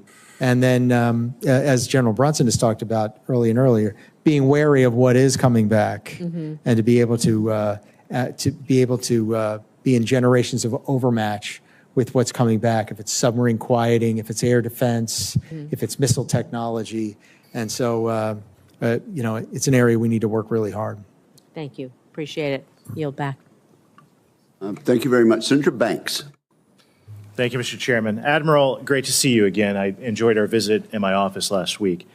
And we talked about SLCM-N quite a bit, but I wanted to ask you in this setting, SLCM-N, as we talked about, will be one of the best tools to deter China in the Pacific. But can you talk a little bit about the capability gaps that it fills, why it's so important in Indo-PACOM? Good morning, Senator. First, I'm a strong advocate of SLCM-N at the soonest possibility, just because of the doubt that it imposes, the potential to execute tactically. Presently, there is a gap between low tonnage and high tonnage, on which the United States, that gap is a critical vulnerability from 400 kilotons and below. And it gives us a choice of either suicide or surrender when we have to default straight to strategic weapons. So it gives us the ability to close that asymmetry. It also imposes doubt throughout the force and would change the calculus of aggression inherently just because of the nature of those weapons. We use nuclear weapons every single day because they deter. And and we use them by not using them, by having them be a potential deterrent. And I'm quoting Dr. Brad Roberts on that, who's quite expert. Can you talk for a minute? How does that affect the Chinese mindset, their decision making? How does it deter them? It raises the costs and the implications of attacking any unit because it raises the stakes. And so inherently, it provides more stability on each side because there's not an asymmetry to exploit. As you know, last year's NDAA directed the Navy and the NNSA to deploy SLICM-N no later than 2034. That's 9 years from now. Part of that delay came from the Biden administration saying that SLICM-N wasn't needed. Do you agree that there needs to be stability and a commitment from Congress, the DoD, and the Navy to SLICM-N to speed up that process and get it here before the 2034 deadline? I agree. 2034 is too late. Sooner, please. Good. I agree with that as well. Admiral, the Army says that it will field a long-range hypersonic weapon with the U.S. Army Pacific Forces this fall. That would be the first U.S. hypersonic weapon that we put into the field. How will this new hypersonic capability help you deter China as well? Senator, the nature of a hypersonic weapon is to close in time any actor's kill chain. And if your adversary can strike you 5 times faster than you can strike your enemy, then it incentivizes for strikes with this capability. And so, the coin of the realm in the 21st century is speed. Who does things faster wins. And so the ability to close distance and execute before counterfire can come, the ability to execute and then move in order to thwart counterfire, and your ability to act on ephemeral intelligence for a target to be able to reduce that cycle time from find, fix, target, track to engage. Hypersonics is critical to that, and it's an asymmetry that exists right now, and we must close it soonest with both the Army's land-based with all elements of hypersonics, including the Navy's conventional prompt strike, which is also not moving fast enough for my liking. But talk about that for a minute. How much more will it help you when the Navy deploys its hypersonic weapon too? I think it's step-level change in our ability to gain early leverage in any engagement and really any conflict. Very good. Thank you. I yield back. Thank you. I think Senator Kelly is next. Thank you, Mr. Chairman. Admiral, you were just discussing SLICM, and I do understand the need and desire for a tactical option in theater. Certainly provides a certain level of deterrence. I get that. One concern I have with upgrading Virginia-class submarines with this capability is how it impacts the conventional kinetic effect of that submarine. Admiral, would you agree one of our areas of overmatch with the Chinese is in our submarine attack force? Strongly agree, Senator. Do you have any concerns about the magazine depth for conventional torpedoes if we were to add a tactical nuclear capability to Virginia-class submarines? Inherently, it would occupy some of the vertical launch system tubes that would be in a Virginia-class submarine, so there would be a cost. Would be a cost involved. And do you agree that the likelihood of using a tactical nuclear weapon is significantly less than the likelihood of using a conventional torpedo? Most certainly, there'd be a very high threshold to employ it. And are you concerned with having to take Virginia-class submarines temporarily out of the fleet and out of the AOR in order to refit this capability? Mm-hmm. My assessment is that there are ways where we can do it quickly. However, I'd rather not lose the availability of the platform. And how about the amount of security that would have to be put on the ship and how that affects the overall operation of the conventional attack role for the Virginia-class subs? My assessment is we've done it before. You and I lived in that Navy, and and I'm in favor of executing it and moving fast on the security requirement. All right. Well, thank you. I do understand the need and the deterrence factor. I am concerned that we might go down a path and we find out, especially in a conflict, that, boy, I wish we had the full, that each of these Virginia-class subs were a full-up conventional round. So thank you for that, Admiral. And General Brunson, there's recent reporting that the United States is considering withdrawing as many as 10,000 troops from Eastern Europe, which would signal to Putin our commitment to our allies and partners in that theater is waning. Additionally, EUCOM handed control of a key logistics hub in southeast Poland over to other NATO forces, again highlighting this idea of wavering U.S. commitment to our allies. And to underpin all of this, there are rumors within the DoD that the department will direct a reduction of U.S. presence in South Korea or retask these forces to focus on the threat from China. So, General Brunson, I acknowledge you cannot comment on the policy. I understand that. But from a strategic lens, what impact would a force reduction or a retasking of forces have on your ability to deter North Korean aggression? Senator Kelly, the 28,500 troops that we have in the Republic of Korea are responsible wholly for preserving peace on the peninsula, in the region, in Northeast Asia. They are a critical component to ballistic missile defense in the region. They are a critical portion of helping the Indo-PACOM Command see, sense, and understand in the North and to deter a great many adversaries. The MDT that we share with the Republic of Korea does not mention an adversary. That's always been the way it is. Should an adversary arise, the troops that are there are prepared well, along with our Korean allies, to meet any mission. And do you feel your force is the right size? For the missions as given, yes, Senator. And what do you assess the impact would be to our relationship with South Korea and partners in the region if we downsize the force on the peninsula? What I think we ought to do, Senator, is remember that there's diplomacy and defense on the peninsula currently. We share the unique focus of being able to look at our partners eye to eye. Recently received instructions to move assets. We were able to talk through those things. So we've got to make sure that we use strategic clarity to explain what is being asked of our forces. All right. Thank you, General. Thank you, Mr. Chairman.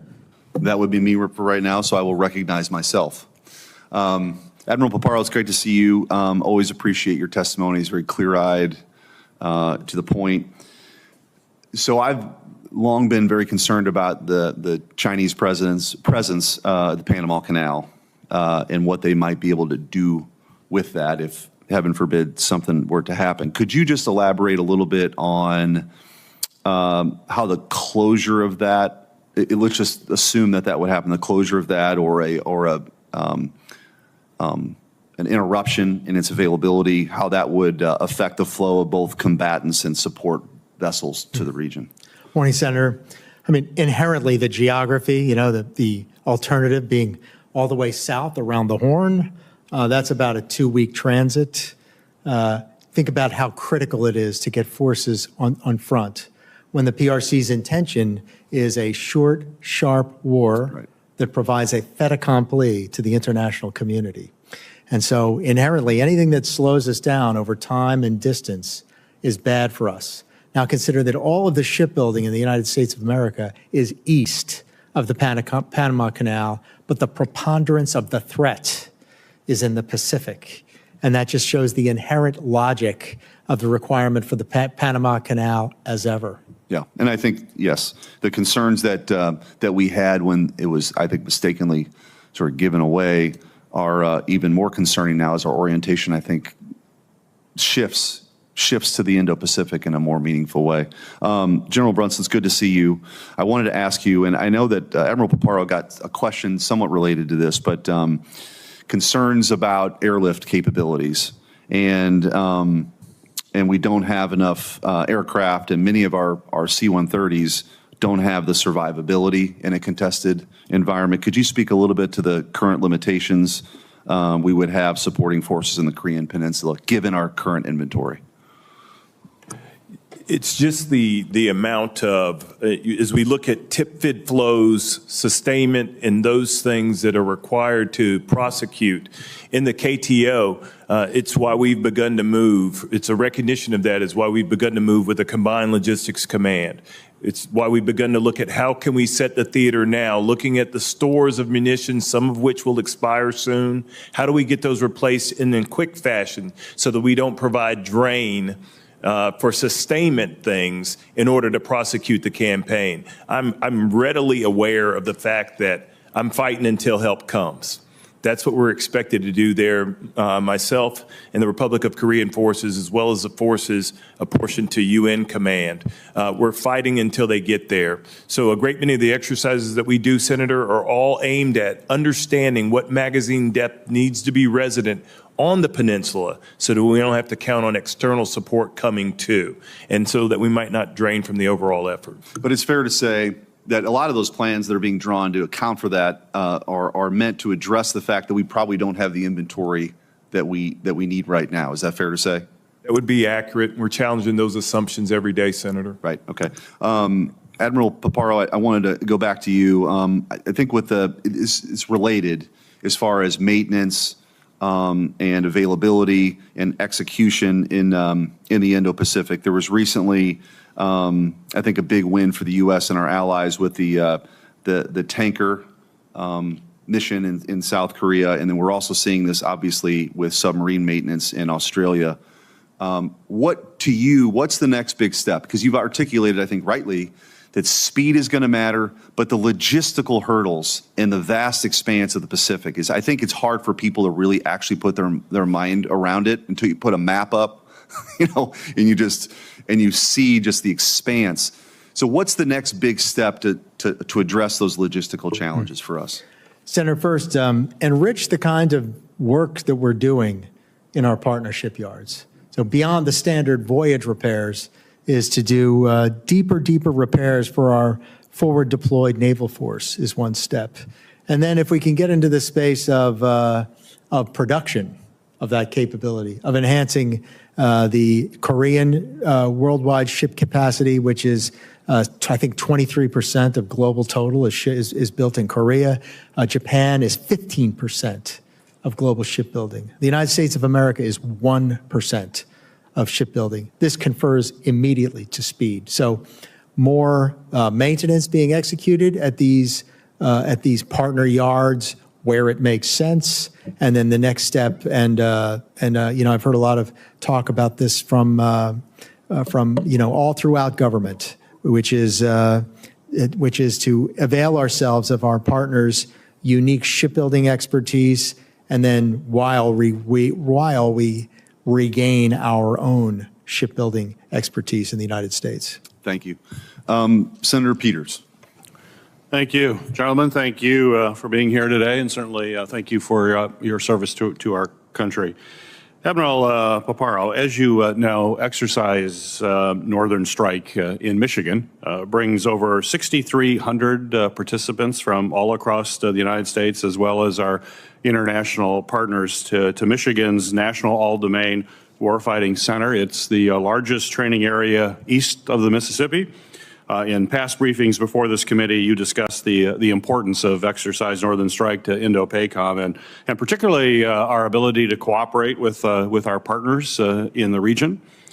Could you elaborate on your prior comments and discuss the importance of Northern Strike to supporting Indo-PACOM's mission, please? Senator, without giving more of the details of what's executed on Northern Strike, it is a key point of leverage. And I have this even from my interlocutors who report that those personnel that return from Northern Strike are changed. So I treasure it, and I want more of it, and I want to expand it. And, I thank the state of Michigan for their diligence in it. Well, that's great to hear, Admiral, and happy to hear that. And yeah, you will know that I'm actually co-sponsoring a proposal for the NDAA with Senator Slotkin to make Northern Strike permanent and funding permanent. And I certainly look forward to working with members of this committee to do that. And your words of encouragement, I hope will help that process move along. General Brunson, as you know, Russia is strengthening military ties with North Korea through a mutual defense pact, troop deployments to the Ukraine, and efforts to modernize North Korea's conventional forces. Meanwhile, China is mounting a pressure campaign on South Korea through political interference, economic pressure, maritime disputes, cyber operations, targeting critical infrastructure, and the list goes on.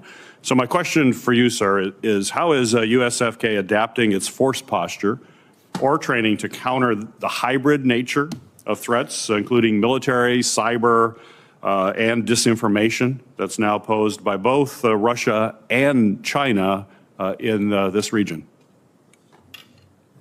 Yes, Senator. So one of the things that I believe in the future, whether it's in competition, conflict, or crisis, we've got to be able to do is we've got to be able to protect, we've got to be able to sustain, and we've got to recognize that our posture, which entails our organization and a host of capabilities, has all got to be in the right place. Part of doing that is by utilizing the assets at our disposal and the authorities inherent in other nations that come to join us on the peninsula. So to sort of keep this clean, if you will, we're able to leverage the special operations forces within the Republic of Korea. We're able to leverage our own forces, whether that be a military information support team that operates inside embassy spaces, or whether it's us using them along with our J-39 to ensure that we're not only hardening access to ports, but we're also testing all our lines. As you know, Senator, we fight off of the Centrix K network. It's important that we stay on that network with cyber defense teams and then encourage our partners to do the same thing, which is what we're doing right now to ensure that we limit access to our networks, protect our information properly, and look at those whole host of threats and how we might counter them on the peninsula. Well, very good. From your perspective, is there a risk that China and Russia could coordinate actions on the peninsula to distract or perhaps divide U.S. attention from other strategic challenges, including Taiwan or Ukraine? How concerned are you about that? I'm concerned about that from the perspective of how they might enlist the DPRK to aid in some form of subterfuge, nefarious activity, or anything else that might happen in the region to keep us from focusing wholeheartedly on the mission of Indo-PACOM in maintaining a free and open Indo-Pacific. Thank you. Admiral Paparo, Congress created the Pacific Deterrence Initiative in fiscal year 2021. National Defense Authorization Act to strengthen our military capabilities and partnerships in the Indo-Pacific region. The PDI is aimed to boost deterrence against China by investing in force posture, in logistics, missile defense, allied cooperation. Sir, could you share some specific examples of how PDI funding has improved the U.S. force posture or our readiness, and what steps can we take to enhance or fully operationalize PDI? Senator, an example is the Joint Fires Network and our ability to move fast in order to execute the fires function of among joint fires faster. Our material improvements throughout the theater has enabled us to move faster. And enhancing Pacific Deterrence Initiative, U.S. Indo-Pacific Command is an advisor to the process. The services choose which elements that they do is Pacific Deterrent Initiative. And as the AOR is 53% of the world, almost any joint force element that is acquired is applicable to the Pacific. So more agency for United States Indo-PACOM and able to close the seams throughout the services would enhance the already good effect of Pacific Deterrent Initiative. All right. Thank you. Thank you again. Thank you. Senator Sullivan. Thank you, Mr. Chairman. Gentlemen, Admiral, General, I want to first begin by thanking you for your decades of service, both of you. You both do a great job, and I think sometimes we don't always say that. Same with your staffs. I have shown this chart to many folks here in the last few months. This is the action that's happening in the North Pacific, Admiral, as you know, up in the Arctic. Very aggressive Russian, Chinese actions into our ADIZ, into our EEZ. And the unprecedented element of this is the joint task force nature. Russian-Chinese Joint Strategic Bomber Task Forces last summer in our ADIZ. Every summer now, last 3 years, we have joint Russian-Chinese naval task forces in our EEZ, very aggressive, pushing out, Alaska fishermen from their grounds. So we need more, everybody's testified, we need more infrastructure up there. Admiral, you in a classified hearing said we need to reopen this very strategic port, Navy base, ADAC. By the way, I did a little geography test. It's over 1,000 miles west of Hawaii. Most people have no clue about that. It's also the gateway to the Arctic. NORTHCOM commander has testified we need to reopen ADAC. The CNO has testified. Why do you think ADAC is so important, Admiral? Senator, it is a further western point, which would enable, and along with Erickson, in order to gain time and distance on any force capability that's looking to penetrate. Russia's Pacific Fleet in Russia frequently takes that Great Circle route through Alaska. Yep. And it would enable up to 10x the maritime patrol reconnaissance aircraft coverage of that key and increasingly effective or increasingly contested space. So you testified in a classified hearing, you think that we should reopen that. Just now that we're in an unclass hearing, you want to say that in an unclass setting too? We should reopen ADAC, and we should enhance the ability to operate out of Erickson. So thank you on that. It has 3 piers, 2 8,000-foot runways, a big hangar, 22 million gallons of fuel storage, one of the biggest fuel storage depots anywhere on the planet Earth.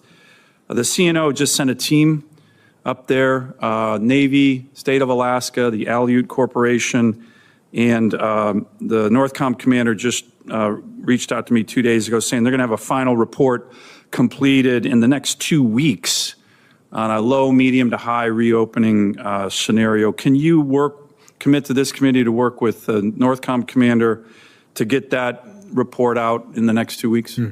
I commit. And then you also have plans with regard to Northern Edge in terms of that really important exercise using ADAC. Can you talk a little bit about that to the extent you can in an unclassified setting? United States Air Force's concept of agile combat employment is the means by which we achieve more dynamism among the force. And so the 11th Air Force is based in Alaska. That is an assigned force to United States Indo-PACOM. 11 Air Force with over 100 fifth-generation fighters up there. The preponderance of Indo-PACOM's fifth-generation fighters is in Alaska. And so we will be exercising the Agile Combat Employment concept in this summer's Northern Edge exercise. In ADAC's going to be part of that? They will operate out of ADAC. Great. Let me mention one thing. When the president, after his election, he actually put a statement out saying, we will ensure Alaska gets increased defense investments as we fully rebuild our military, especially as Russia and China are making menacing moves in the North Pacific. So that's a quote from the Commander-in-Chief. I know I've raised this with you, but it's a little bit of an issue, and just in terms of the urgency. As I mentioned, the state of Alaska, the Aleut Corporation, that is the Great Alaska Native Corporation that owns the land there, and the U.S. Navy were in ADAC a couple weeks ago doing a site assessment. They're going to get that to us soon. The Aleut Corporation, I've talked to them. These are great patriotic Americans. Alaska Natives serve at higher rates in the military than any other ethnic group in the country. They would love to do a deal with the Navy. 99-year lease or something like that. But you know who checks in with them once a year, Admiral, on ADAC, about leasing ADAC? I would guess it's not a friendly power. It's not. It's a Chinese shipping company that is certainly, in my view, a front company for the PLA. So how embarrassing would it be to the Pentagon or the Navy? These guys would never do it. The Aleut Corporation is all patriotic. But if let's assume they weren't, and somehow they signed a 100-year lease with a, quote, Chinese shipping company that always is out there looking at ADAC, you think that would be embarrassing for the U.S. Navy and Pentagon? On substance, I think it would be bad because this is the modus operandi in the Belt and Road Initiative. Imagine having the Belt and Road Initiative include Alaska.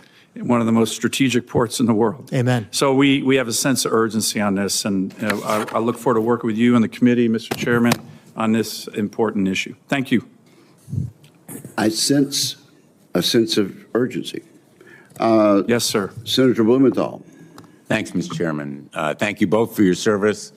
Admiral, I want to ask you some questions based on your extraordinarily impressive experience as an aviator, as well as combatant commander.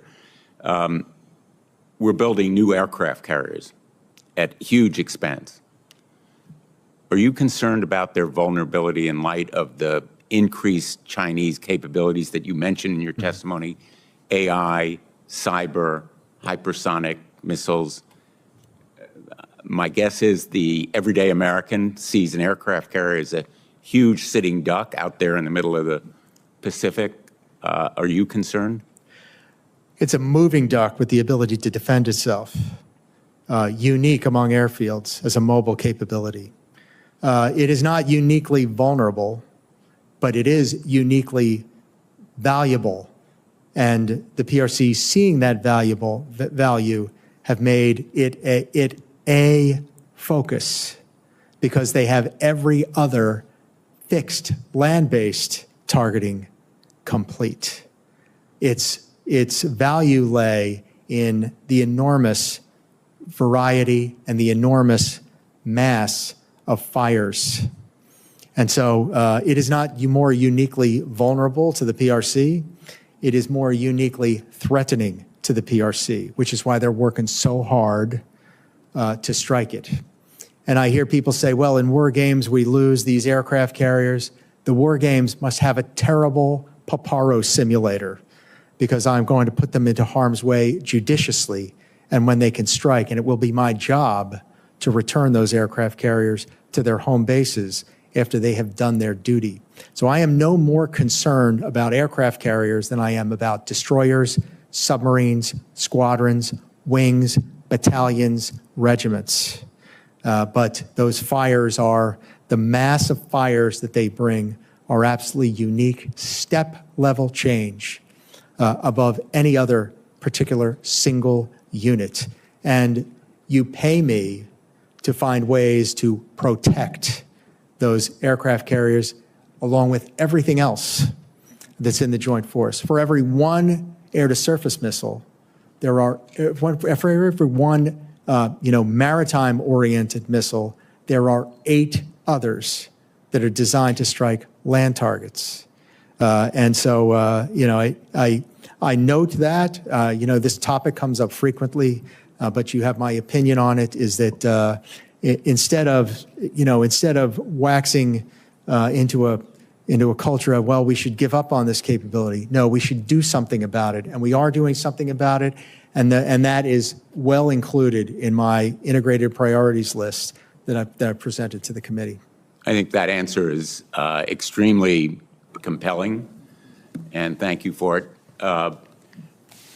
Turning to submarines and asking the same question in a different form, are submarines more vulnerable today than, say, 3 years ago, 5 years ago, because of those advanced detection and countermeasures that the Chinese or other adversaries could mount? The PRC is growing in their capability on anti-submarine warfare, which I would expect them to do. I respect them for doing it. They are more vulnerable than they've been before, and that equally confers the responsibility for the command to take the steps that gain more margin. I mean, the The United States has a generational lead on undersea warfare, and it remains critical, absolutely one of my highest priorities. The introduction of quantum computing could well enhance the PRC's ability to flood the zone and to target submarines and to take that away. They're pushing sensors into the sea to find them. They're working very hard to find them, and they're working very hard to counter them. I have an equal duty to protect those and to preserve the unusual, the outsized combat capability of those submarines. And I take a similar view of refusing to quit on a unique capability. And on that front, if I leave the space between the surface and the Kármán line, our adversaries are going to flood that space with capability and become even more effective against our submarine force. Well, I thank you for both of those answers, which, again, I find very persuasive. We can't quit on those weapons platforms. We just need to make them more capable and stronger. And I look forward to working with you on that mission. Thank you very much, Admiral. Thank you both for your service to our nation. Thank you all. Senator Slotkin will be in just a moment. Let me ask you, in a follow-up to Senator Blumenthal's line of questioning on submarines, we still need a lot more submarines, do we not? Strongly agree. We have to increase our production rates. We have to invest in the submarine industrial base. We have to increase the rates of the number of submarines, and we have got to increase the availability of our submarines. And you had a valuable exchange with Senator Banks about nuclear weapons. And I understood you to say they are useful to us every day because of their deterrent effect. Is that correct? Yes, sir. And also, just because we don't often hear about this, the doctrine of the United States for years has been not to rule out a first strike. Is that correct? I affirm that. Okay. Thank you very much. Senator Slotkin. Thank you. Apologies for being late. Welcome. Glad to have you here. I would just like to talk about strategy vis-a-vis China and Taiwan. I'm sure you've gotten a lot of questions on this. I'm trying, as the co-chair of the Bipartisan Taiwan Caucus, to understand what our approach is, given that we talk about the Chinese threat, right, to Taiwan. We talk about that we're in a period of vulnerability, right? We want to make sure to be particularly watchful about what's going on in Chinese military intentions. But at the same time, we're calling into question the commitments by allies and partners who we would need, I think, in any Taiwan contingency scenario, right? I think even the Trump administration's interim national defense strategy talks about the importance of allies and partners. And I've seen public reports from CSIS and others that say that actually if there was a war with China over Taiwan, if they tried to take over Taiwan, we could not manage that situation to satisfaction if allies and partners weren't with us in that fight. Just we're so far away, the tyranny of geography, what we always talk about. And I'm just concerned that our approach to allies and partners is threatening the very thing that I think we believe in a bipartisan basis on this committee, that we need to have a muscular deterrent approach.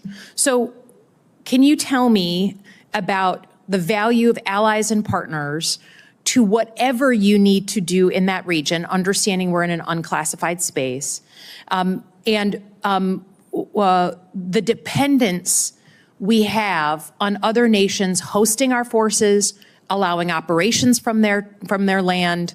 Can you walk me through it, please? Senator, good morning. Allies and partners have an outsized effect. It is the strategic center of gravity of the United States of America. And by having access, basing, and overflight with our allied partners, we have the ability to achieve the principles of expanded maneuver. And that is to have multiple attack vectors across multiple domains where our adversary would potentially just be putting would be focused onto one point, there'd be threats coming from multiple points. It confers legitimacy on the force. It confers greater access basing overflight freedom of movement of the force. And then to the extent that allies and partners are participating in the operation, it enhances your fires capability as well. So all across those fronts, allies and partners are critical. You do pay me to build a plan that does not fall on the loss of a partner. But the cost, the bill comes in the form of people, capability, money, and time. The more partners and allies that we have, the less it will be the bill across those four domains. So I guess my confusion comes with my view, again, my view as a senator here, that this administration is implementing a strategy of cozying up to our adversaries and kicking our allies in the teeth. And I say that as someone who's a border state and lives right next to Canada. You know, we can go to a concert in Canada. I mean, the idea that we need partners to make deterring China affordable and approachable, but that we're going to attack our allies, put significant tariffs on again, off again on these allies. We're going to humiliate them in public, speak badly and speak ill of them, including countries we share intelligence with, is, to me, the most astrategic thing I have seen in a national security approach to China. So for all someone claims they care about deterring a military threat from China, if your approach is, and thank you for your incredibly articulate description of how our allies and partners are the center of gravity, your words, I believe it to my core. I cannot for the life of me say with a straight face that for all the huff and puff this administration puts on about China, that they actually give a crap about deterring them, because then you wouldn't be alienating all the allies and partners who live around China. And I'm watching the Chinese put in a base in Cambodia, right? Sounds like a terrible vulnerability for us that other allies and partners are cozying up to China. So I deeply appreciate the work that you do. We depend on you. We need you all to do your work well. But for the life of me, I think whatever bravado this administration has about China, the play is actually being undermined every day by the way that they kick our allies in the teeth. I yield back. Thank you, Senator Slotkin. That concludes the hearing. We appreciate the testimony, both in the closed session and in this open session. And with that, this hearing is adjourned. Thank you.